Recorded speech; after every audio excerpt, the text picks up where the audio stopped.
ಇನ್ನು ಈಶ್ವರ ದೇಗುಲದ ಅರ್ಚಕರ ಮನೆ ಮೇಲೆ ಅಧಿಕಾರಿಗಳ ರೇಡ್ ವಿಚಾರ ಅಪರಿಚಿತರ ವಿರುದ್ಧ ಹೊಳೆನರಸೀಪುರ ನಗರ ಠಾಣೆಯಲ್ಲಿ ದೂರು ದಾಖಲಾಗಿದೆ. ಇದು ಈಶ್ವರ ದೇಗುಲದ ಅರ್ಚಕರ ಮನೆ ಮೇಲೆ ಅಧಿಕಾರಿಗಳ ರೇಡ್ ವಿಚಾರಕ್ಕೆ ಸಂಬಂಧಪಟ್ಟಂತೆ ಅಪರಿಚಿತ ವ್ಯಕ್ತಿಗಳ ವಿರುದ್ಧ ಹೊಳೆನರಸೀಪುರ ನಗರ ಠಾಣೆಯಲ್ಲಿ ದೂರು ದಾಖಲಾಗಿದೆ. ಹಾಗಾದರೆ ರೇಡ್ ಮಾಡಿದಂತ ಅಪರಿಚಿತರು ಯಾರು? ಅಧಿಕಾರಿಗಳ ಸೋಗಿನಲ್ಲಿ ಬಂದು ಪರಿಶೀಲನೆ ನಡೆಸಿದ ಬಗ್ಗೆ ದೂರನ್ನ ದಾಖಲಿಸಲಾಗಿದೆ. ಇವರು ಐಟಿ ಅಧಿಕಾರಿಗಳ ರೀತಿಯಾಗಿ ಬಂದು ಅಲ್ಲಿ ವಿಚಾರಣೆ ನಡೆಸಿದ್ದಾರೆ, ಪರಿಶೀಲನೆ ಮಾಡಿದ್ದಾರೆ.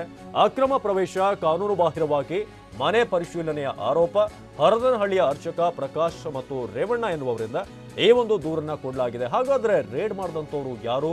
ನಿಜಕ್ಕೂ ಅವರು ಐಟಿ ಇಲಾಖೆಯವರೇನ ಅಥವಾ ನಕಲಿಯಾಗಿ ಬಂದ್ರ ಅಂತ ಹಾಸನ ಜಿಲ್ಲೆ ಹೊಳೆನರಸೀಪುರದಲ್ಲಿ ಇದೀಗ ಈ ಒಂದು ಕಂಪ್ಲೇಂಟ್ ಅನ್ನು ಕೊಡಲಾಗಿದೆ. ಅಪರಿಚಿತರು ಬಂದು ರೇಡ್ ಮಾಡಿದ್ರು, ಪರಿಶೀಲನೆ ಎಲ್ಲ ಮಾಡಿದ್ರಲ್ಲಿ ದಾಖಲೆಗಳನ್ನ. ಆದರೆ ಇವರು ನಿಜಕ್ಕೂ ನಮಗೆ ಐಟಿ ಇಲಾಖೆಯವರು ಅಂತ ಅನ್ನಿಸ್ತಾ ಇಲ್ಲ, ಯಾರೋ ಬೇರೆಯವರು ಬಂದಿದ್ದಾರೆ ಅಂತ ಕಾಣಿಸುತ್ತೆ. ಫೇಕ್ ಆಫೀಸರ್ಗಳ ರೀತಿಯಾಗಿ ಬಂದಿದ್ದಾರೆ ಅಂತ ಈಗ FIR ಕೂಡ ಆಗಿದೆ. ಅರ್ಚಕರ ನಿವಾಸದ ಮುಂಭಾಗದಲ್ಲೂ ಕೂಡ ನೋಡ್ತಾ ಇದ್ರಿ, ಇಲ್ಲಿ ರೇಡ್ ಆಗಿರುವಂತಹ ಜಾಗ ಇದು.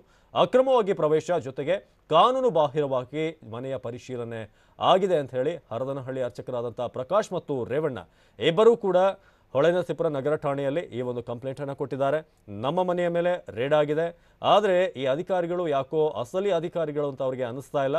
ಅದಕ್ಕೋಸ್ಕರ ಆ ಒಂದು ಸಂಶಯದ ಮೇಲೆ ಈಗ ಕಂಪ್ಲೇಂಟ್ ಕೊಡಲಾಗಿದೆ.